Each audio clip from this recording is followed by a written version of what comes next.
현재 우리나라의 예비군은 275만 명 수준으로 병력이 점차 감축되는 흐름 속에서 예비군의 중요성이 더욱 강조되고 있습니다.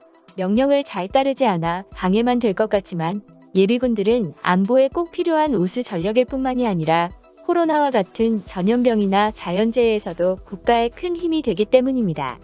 국가가 부르면 언제든 달려가고 주어진 사명을 완수하며 헌신하는 대한민국의 예비역들은 코로나가 발생하자 많은 인원들이 자발적으로 방역 지원, 생필품 전달 등의 현장으로 달려가 국가 안위를 지키고 있습니다. 예비군 동대장부터 특전예비군, 예비역 군의관, 여성예비군 등 많은 예비군들이 지역 터미널 일대에서 열화상 카메라를 설치하고 체온을 측정하거나 손소독제를 제공하는 등 현장 임무를 수행하고 공공기관의 방역 작업, 의료 지원까지 수행함으로써 코로나19로 어려움에 처한 국민들에게 힘을 보태고 있죠. 이러한 대민지원 분야가 아닌 전투력 면에서도 우리나라 예비역들은 현역에 못지않은 우수한 국가 전력으로 여겨져 해외에서도 우리나라 예비군에 대해 관심을 갖고 있습니다. 군기가 없고 복장마저 불량한 예비군들의 겉모습으로 인해 아무런 전투 능력이 없을 것처럼 보이지만 실제 전시 상황에서는 예비군에 대한 의존도가 상당히 높기 때문입니다. 단기간에 속전속결로 끝나는 전쟁의 경우 예비군들의 역할이 크지 않겠지만 적의 침공을 받은 후 전쟁이 장기화될 경우 예비군은 가장 든든하게 믿을 수 있는 전력이며 국가의 위기를 돌파할 수 있는 소중한 전력 자원인데요.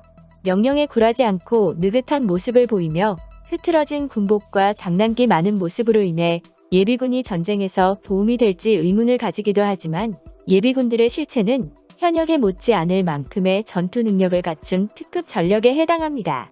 실제 우리나라 예비역들은 군 생활을 마친 뒤에도 전투 능력을 유지하기 위해 매년 지속적으로 훈련을 받고 있어 전쟁이 발생할 경우 기초 군사훈련 없이도 소총과 군복만 있으면 즉각 전쟁에 투입할 수 있는 역량을 갖추고 있습니다. 또한 예비군들은 포병, 공병, 전차병 등 다양한 근무 이력이 있고 전차나 자주포 등 군 장비들을 다뤄본 경험이 있기 때문에 현역병들의 빈자리를 쉽게 메꿔주어 전력을 손쉽게 운용할 수 있게 만들어줍니다. 특히 나이가 많을수록 전투력이 강하다고 보는데요. 평소에는 생업에 종사하기 때문에 전투나 전쟁과는 거리가 멀어 보이는 대한민국의 아저씨들은 군복을 입으면 가족과 국민들을 지키기 위해 거리낌이 없어지고 현역병들보다 더 강력한 모습을 보여주기도 합니다. 실제 울진 삼척 무장공비 침투 사건 당시 우리나라 예비군들이 보여준 활약은 국민들에게 예비군의 필요성을 실감하게 만들었는데요. 당시 북한 유격대 120명은 3일 동안 울진과 삼척 부근의 해안으로 침투하였고 이들은 8개 조로 분산하여 어두운 밤을 이용해 공화군, 정선군 등으로 잠입했습니다. 북한 유격대가 침투한 해안을 지키던 현역병 6명이 있었지만 말년 병장의 전역을 축하하기 위해 자리를 비워 일병 혼자 자리를 지키고 있었고 일병은 북한군이 상륙하는 것을 발견하고는 겁에 질려 초소를 버리고 도주해버려 북한군의 침투를 막지 못한 것인데요. 도주한 일병의 보고를 받은 분대장은 황당하게도 박격포 몇 발을 바다 쪽으로 발사한 후 상륙하려던 적을 격퇴했다고 허위 보고를 했습니다. 이 틈을 타 북한 유격대는 우리나라의 군복이나 신사복, 평상복 등의 옷차림으로 위장하고 기관 단총과 수류탄으로 무장한 이후 주민들에게 북한의 정치사상 교육을 실시하여 조선노동당에 가입할 것을 강요하였습니다. 그들은 가입을 거부하거나 도망치는 주민들을 살해하는 만행을 저지르기도 했는데요.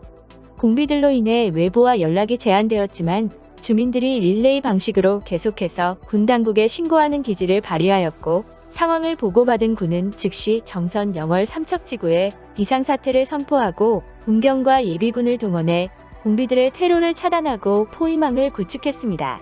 당시 향토예비군들은 지리를 잘 아는 만큼 동부 산악지대의 험준한 지형과 나쁜 기상 조건에도 뛰어난 활약을 보였는데요. 군과 향토예비군은 포위망을 좁혀가며 공비들을 소탕하였고 2개월간의 작전 속에서 공비 113명을 사살하고 7명을 생포함으로써 침투한 120명을 모두 소탕했습니다. 공비를 소탕했을 때는 예비군이 편성된 지 불과 1년도 되지 않았을 때인데요. 예비군 편성에 의문을 품는 국민들도 많았지만 공비 사건에서 보인 예비군들의 큰 활약에 국민들의 인식이 바뀌었고 예비군들이 꼭 필요하다라는 여론하에 사건 이후부터 예비군 제도가 본격적으로 확장되기 시작했습니다.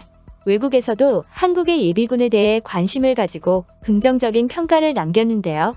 특히 군 생활을 마친 후 전역한 인원을 대상으로 예비군을 편성하는 우리나라와 다르게 미국은 처음부터 예비역을 따로 뽑기 때문에 한국의 예비군 제도에 관심을 보였습니다.